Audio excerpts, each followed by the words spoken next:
Selamat siang Bu Linda, saya Axel Maynard dari 11 MIPA 6 absen nomor 1 dan saya dengan kelompok saya Michael Novanto absen nomor 23 hari ini akan mempresentasikan 5 contoh hubungan internasional yang dilakukan bangsa Indonesia.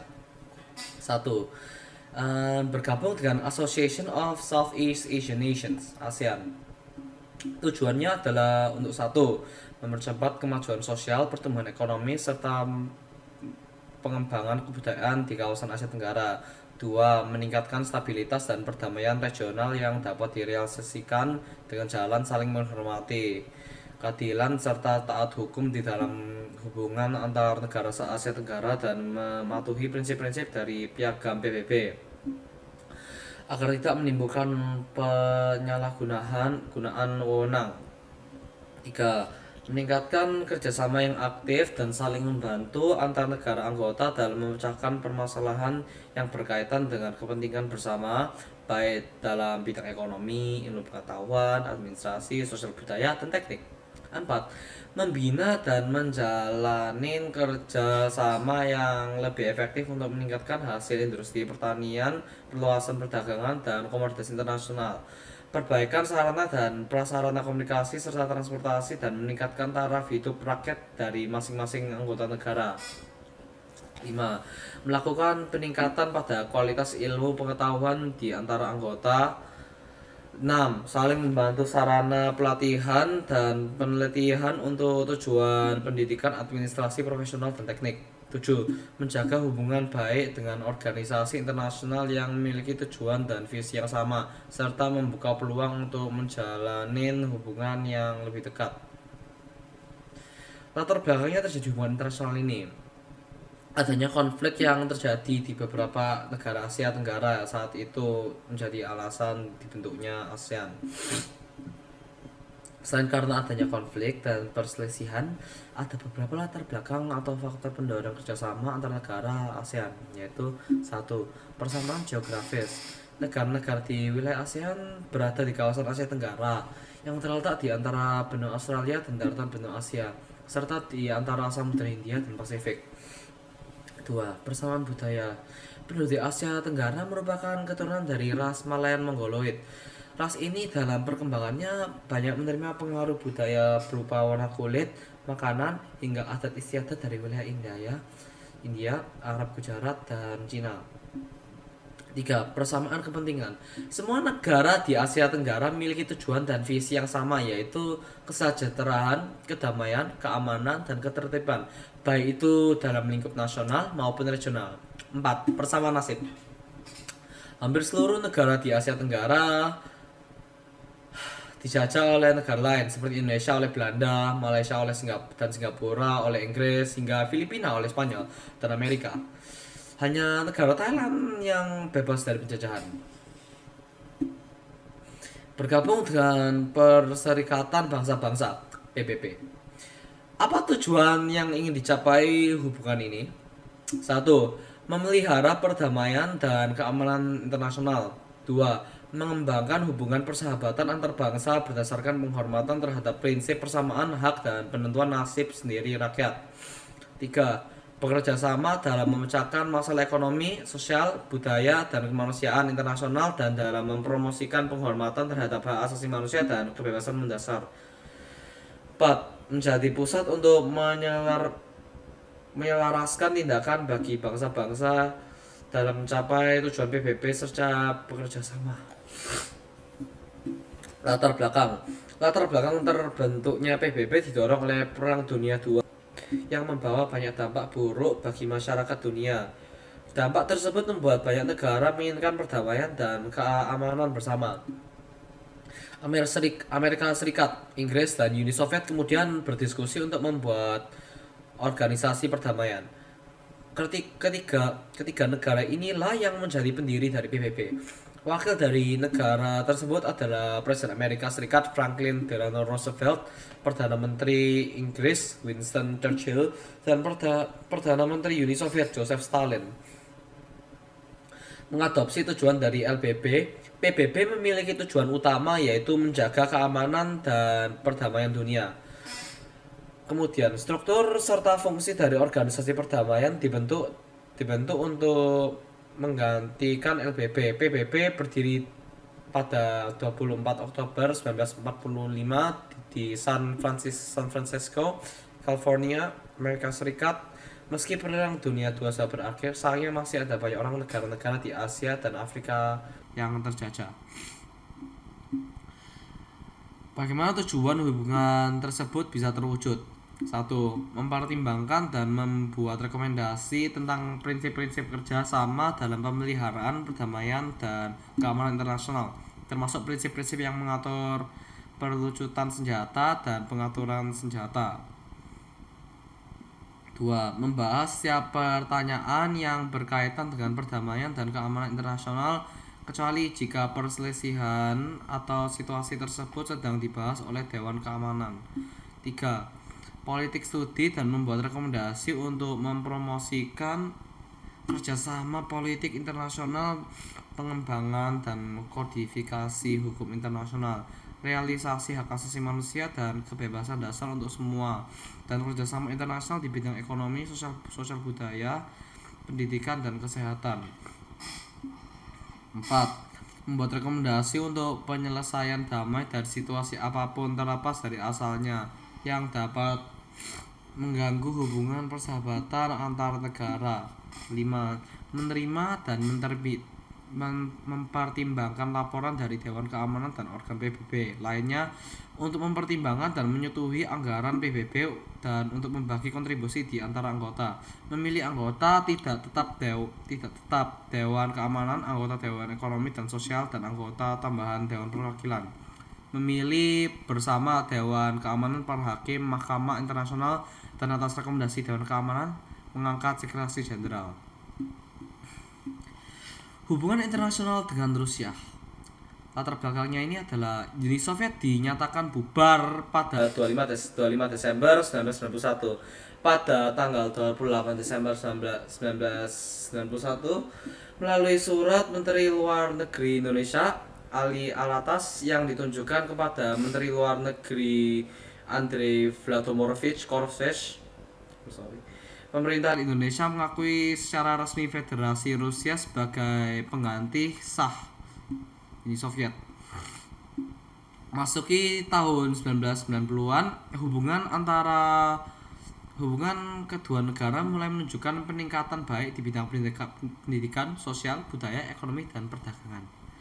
Pada awal abad ke-21, hubungan dan kerjasama Indonesia dengan Rusia masuki babak baru.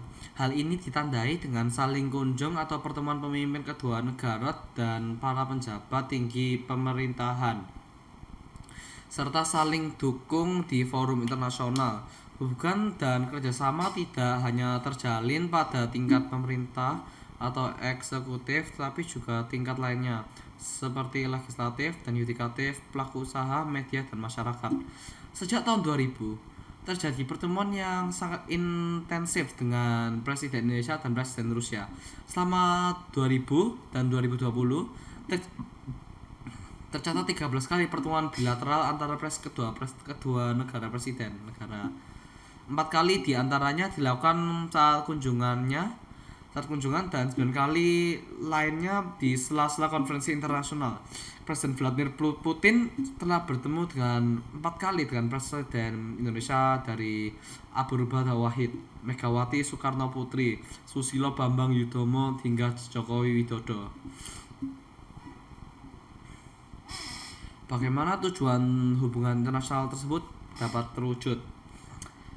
Dalam bidang ekonomi, pada 2007, Indonesia membeli persenjataan militer dari Rusia dengan pembayaran jangka panjang.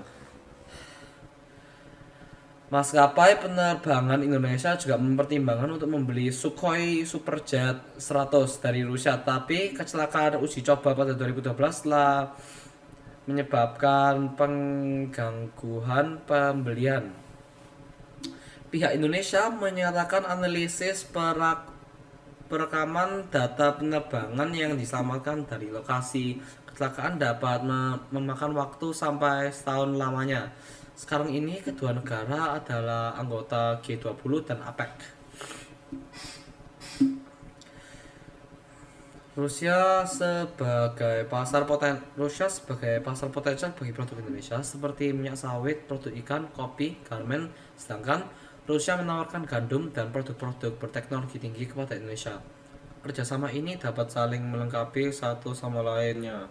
Berdasarkan Kementerian Perdagangan RI, nilai perdagangan Indonesia dengan Rusia tahun 2018 sebesar USD 2,55 miliar.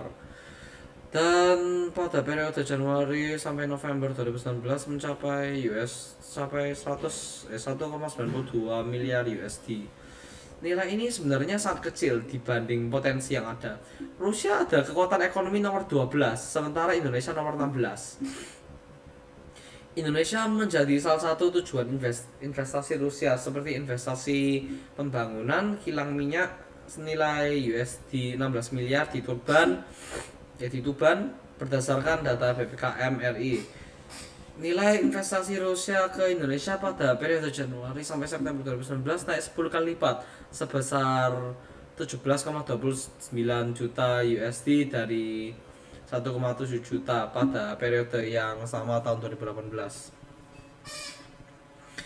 Angka ini sebenarnya jauh dari nilai yang sebenarnya mengingat sebagian besar investasi Rusia ke Indonesia melalui negara ketiga.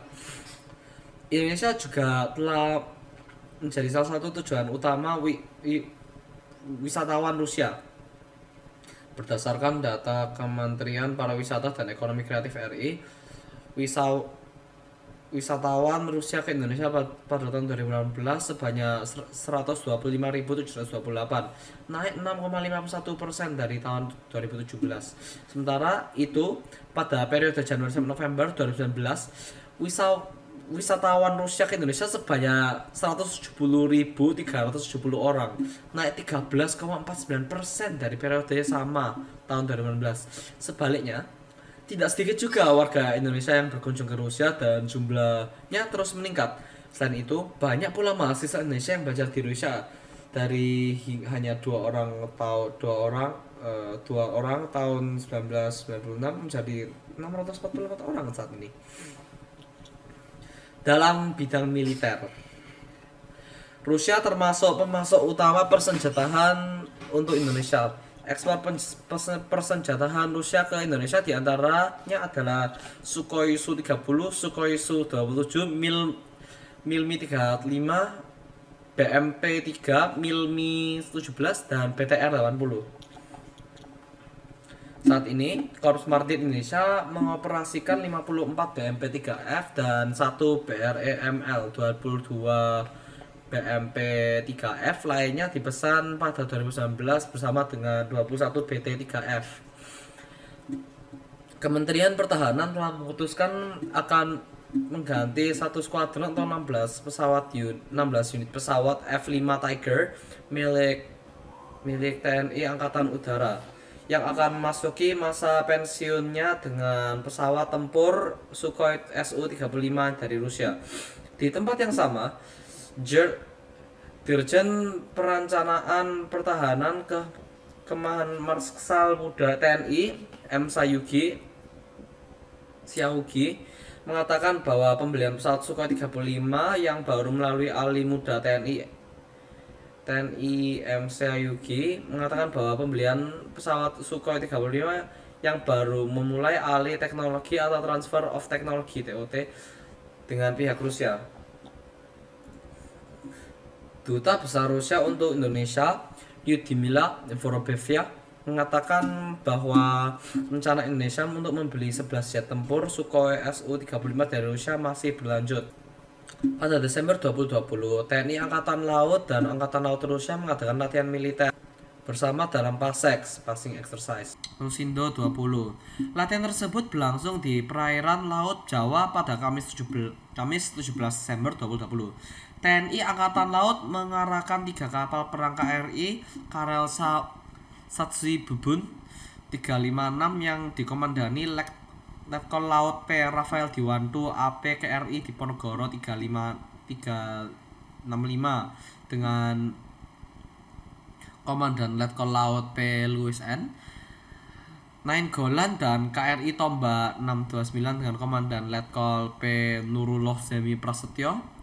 Sementara itu 3 kapal perang Rusia yang mengikuti latihan tersebut antara lain RFS Varvyak 011, RFS Adem, Pentelev Leyev 548 dan Pencengga. Latihan tersebut antara RFS yang berjalan hanya 1 hari ini berjalan dengan aman dan lancar. Adapun serial latihan yang dilakukan adalah maneuver exercise, rush approach, flag hoist, flash hacks, dan passing exercise. Kerjasama ekonomi yang dilakukan dengan Jepang.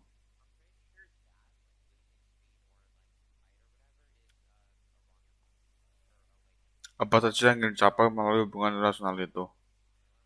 IJPA bertujuan untuk meningkatkan perdagangan dan investasi Indonesia dan Jepang, serta pasar regional melalui 3 pilar utama, yakni liberalisasi, fasilitasi, dan peningkatan kapasitas atau capacity building. Liberalisasi perdagangan. IJPA menghapuskan atau mengurangi hambatan perdagangan, bea masuk, dan investasi, seperti perbaikan dan kepastian hukum. Yang kedua, fasilitasi perdagangan. IJPA memfasilitasi kedua negara dalam melakukan kerjasama standarisasi, bea cukai, pelabuhan, dan jasa perdagangan. Di samping itu, IJPA juga mengatur perbaikan iklim investasi sehingga dapat meningkatkan kepercayaan investor dan pebisnis Jepang untuk berinvestasi di Indonesia. Yang ketiga, capacity building. IJPA memberikan ruang bagi dua pihak untuk melakukan kerjasama dalam rangka meningkatkan daya saling produsen Indonesia. Yang keempat adalah peningkatan kinerja perdagangan barang. Perdagangan Indonesia-Jepang setelah implementasi JEPA tahun 2009 sampai 2017 meningkat sekitar sebesar 155%, di mana ekspor tumbuh 101,7% dan impor sebesar 322,1%. Peningkatan kinerja perdagangan. Secara rata-rata, Indonesia banyak mengekspor jasa bisnis ke Jepang dan mengimpor jasa bisnis serta jasa rekreasi budaya dari Jepang. Peningkatan investasi. JEPA akan makin menarik minat Jepang dalam menanamkan investasi di Indonesia. Hal ini dapat dibuktikan dengan meningkatnya tren investasi Jepang di Indonesia dari kisaran 2,6% pada tahun 2000 sampai tahun 2008 menjadi 29,8% dari tahun 2009 sampai tahun 2012. Kemudian ada peningkatan pengiriman tenaga kerja. Jepang membuka peluang pengiriman tenaga kerja perawat dan perawat lansia untuk bekerja di Jepang.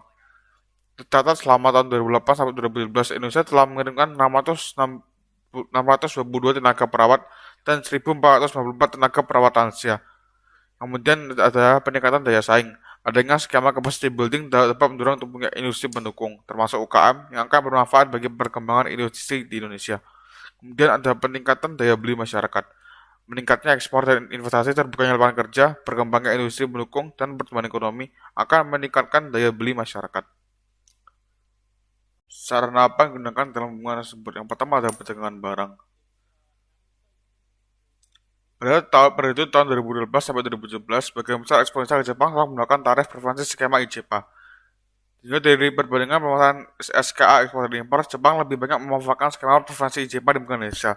Hal ini tercermin dari persentase pemanfaatan untuk impor Indonesia ke Jepang 60-76% dibandingkan dengan ekspor Indonesia ke Jepang yang berjumlah 47% sampai 51%. Untuk itu, para pelaku ekspor perlu didorong untuk lebih meningkatkan penggunaan dan memanfaatkan skema IJPA untuk ekspor ke pasar Jepang dan pengiriman tenaga kerja. Bunga adalah pengiriman tenaga kerja. Kerjasama Indonesia dan Jepang di bawah payung Economic Partnership Agreement atau EPA tidak akan mencakup liberalisasi perdagangan barang dan jasa seperti yang tertuang dalam FTA.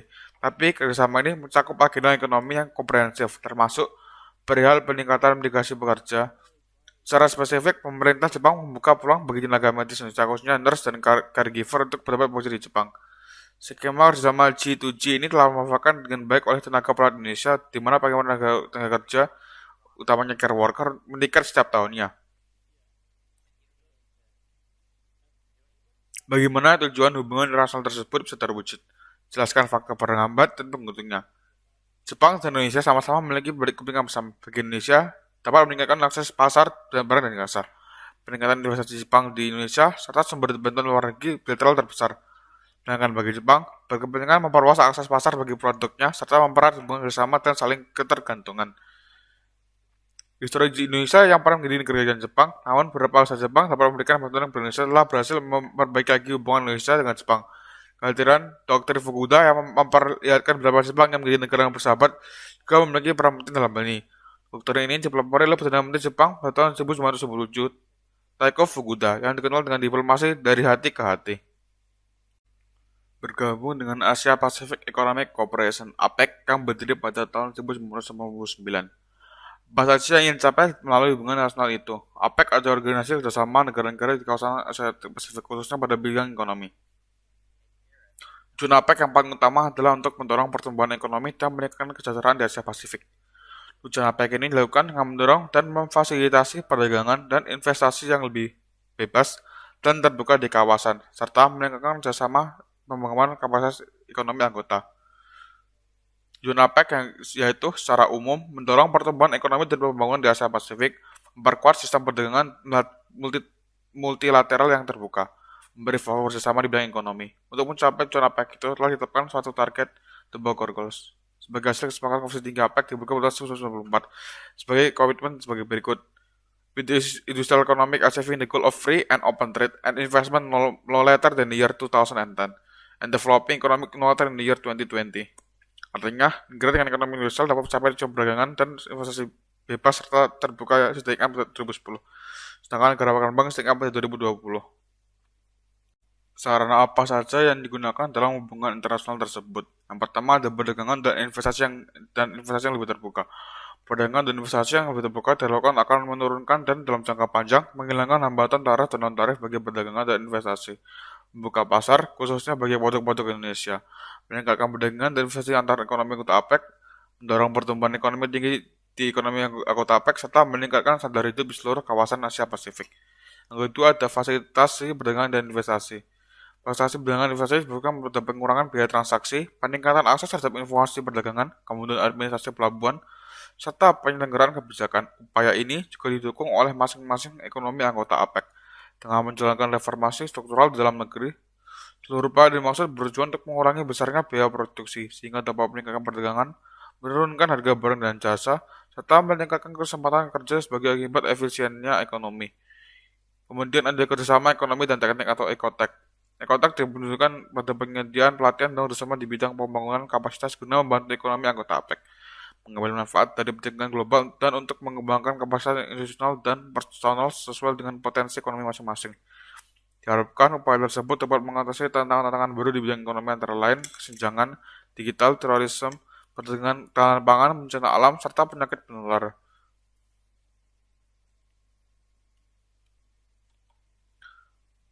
Bagaimana tujuan hubungan internasional tersebut bisa terwujud? Jelaskan faktor penghambat dan pendukungnya. Perubahan dalam konstelasi politik dunia seperti munculnya berbagai kelompok perdagangan regional yang bersifat tertutup dan cenderung membedakan kedudukan negara-negara Asia Pasifik dalam bidang perdagangan dan investasi. Contoh dari kerjasama regional itu antara lain NAFTA, North American Free Trade Area, atau kerjasama ekonomi negara-negara Amerika Utara. Adanya dinamika proses globalisasi. Dinamika ini bertambah sangat luas dan terjadi secara global di seluruh belahan bumi, termasuk kawasan Asia Pasifik. Oleh karena itulah negara-negara ini untuk melakukan berbagai penyesuaian lewat perubahan struktur ekonomi yang tidak memungkinkan mereka. Perubahan ini kemudian mendorong perekonomian negara di kawasan Pasifik jadi saling tergantung atau interdependensi. APEC telah dikritik karena mempromosikan perjanjian perdagangan bebas yang akan memberikan pembatasan pada undang-undang nasional dan lokal yang mengatur dan memastikan hak buruh, perlindungan lingkungan, dan akses yang aman dan terjangkau untuk obat-obatan. Organisasi ini pertemuannya adalah forum utama untuk memfasilitasi pertumbuhan ekonomi kerjasama, perdagangan, dan investasi di kawasan Asia Pasifik yang didirikan untuk lebih meningkatkan pertumbuhan ekonomi dan kemakmuran untuk kawasan dan untuk memperkuat komunitas Asia Pasifik. Efektivitas dan keadilan dari perannya telah dipertanyakan, terutama dari sudut pandang negara-negara Eropa yang dapat mengambil bagian dalam APEC dan negara-negara Pasifik yang tidak dapat berpartisipasi tetapi akan terpengaruh oleh keputusannya.